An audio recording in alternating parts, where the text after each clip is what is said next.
Hi everyone, welcome to part 2 of my Boston Omaha mini series. We're going to look at their track record today. I'm also going to attempt a valuation. I'm going to look at their growth opportunity and give you my opinion at the end as well. So before I start, Interactive Brokers is the broker that I use. There's a link in the description below. If you want to check that out, I have demo videos here on the channel and it's the one that I use personally. So highly recommend that. Let's jump back into Boston Omaha today and we're going to look first at revenue growth. And I can just tell you now, they have strong growth through organic and acquisition growth. This is definitely the highlight. So top line revenue growth has been strong. If you look at TIKR or Yahoo Finance or anywhere like that, you'll see revenue growing really strongly. Margins.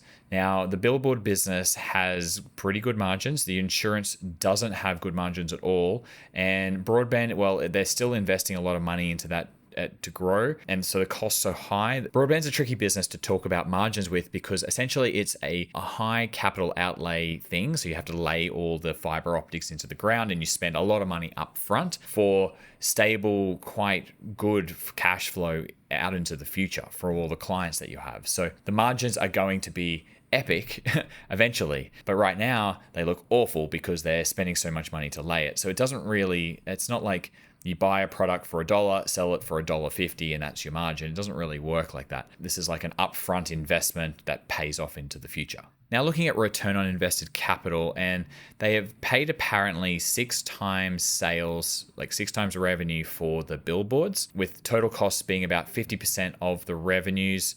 My guess is they are paying somewhere like 12 to 15 times profit for the billboards.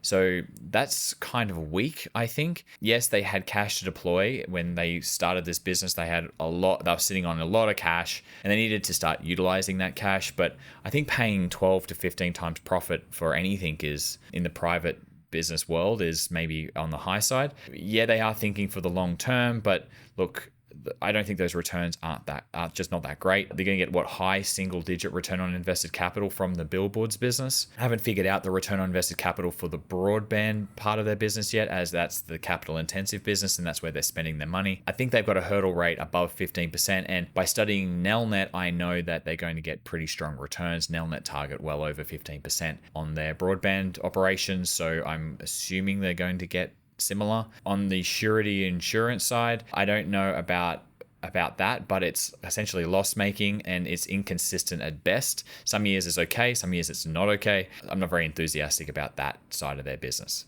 Next thing I like to look at is debt, and this is very manageable from Boston Omaha. They have about the same amount as debt as they do cash. There's no issues here. Free cash flow growth, that's not been happening, but essentially it probably hasn't come through yet as well. The billboards is producing all the free cash flow, but at that low return on invested capital.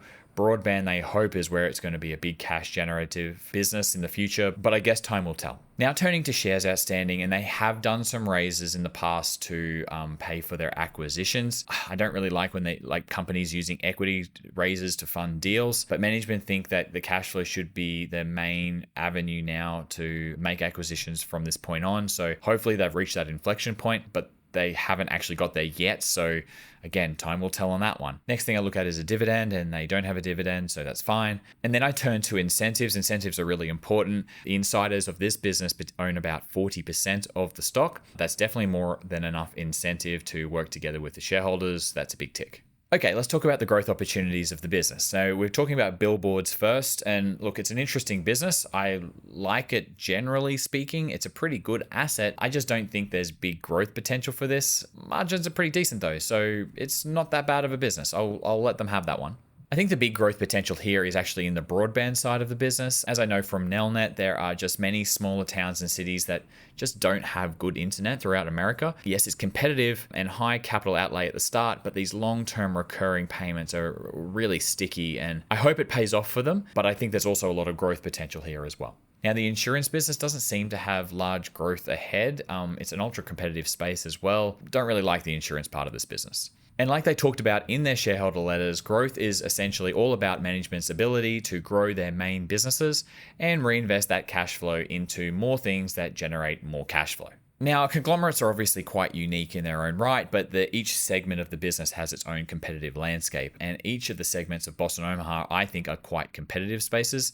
I don't think they have real competitive advantages in any of the areas outside of when they do lay the fiber optics in a particular city or town and they win that contract. That's a very good long-term geographical monopoly. So I think, because someone's not going to lay another cable right next to yours, you've already got that in the ground. So, and the council won't let you do it anyway. It's kind of like a railroad or a telephone line or something like that. I think that is where the competitive position is in the broadband business, but the rest of their sectors, I don't think really have much of a competitive advantage. Okay, valuation. This isn't going to be easy to do. I'll see how I go here. I might not make it. I think the billboards business is like $200 million worth. That's a little less than what the acquisition prices were, because I just think they might have overpaid a little bit for these. So I'm going to call it 200 million. Actually, I might just stop here. Everything else of their business is kind of too messy to put values on. There's a lot of moving parts going on. I probably don't have the skills to value each one of them. The broadband business is a lot of outlay with uncertain recurring revenues coming through. It hasn't actually started pouring revenues in yet, so we don't know what that's going to look like. The insurance is a bit up and down. So I think the best metric to look at here from a valuation point of view is just book value per share. I definitely wouldn't be paying anywhere over 1 times book value for this business. And when I'm recording this, which is May 2023, it's about $17 per share would be 1 times book value at the moment. And if I look at historical book value per share growth, it's growing at about 10% per annum since 2015. This could be understated. It's kind of hard to value.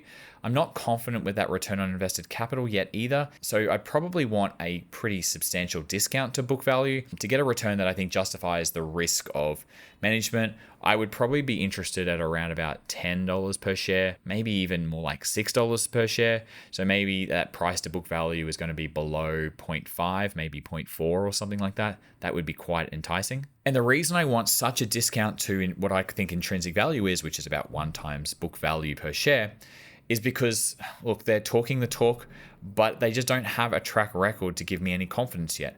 I don't know how the billboards are going to work out and play out in the future. Broadband's not producing piles of cash flow yet either. Theoretically, it all sounds good, but I'm just going to bail out of a serious valuation for this at the moment. I'm going to put this in the too hard basket, probably. Sorry to disappoint you out there. Okay, so this one is all about trust in management. You either think they are smarter than you and happy to back the jockey in this holding company. I think they need to produce more cash personally, and a good price. I think I can see asymmetry in the investment. That would need to be something like $6 per share, which doesn't look likely, but you never know. And the big question for me is that, well, it's really only been about 7 years.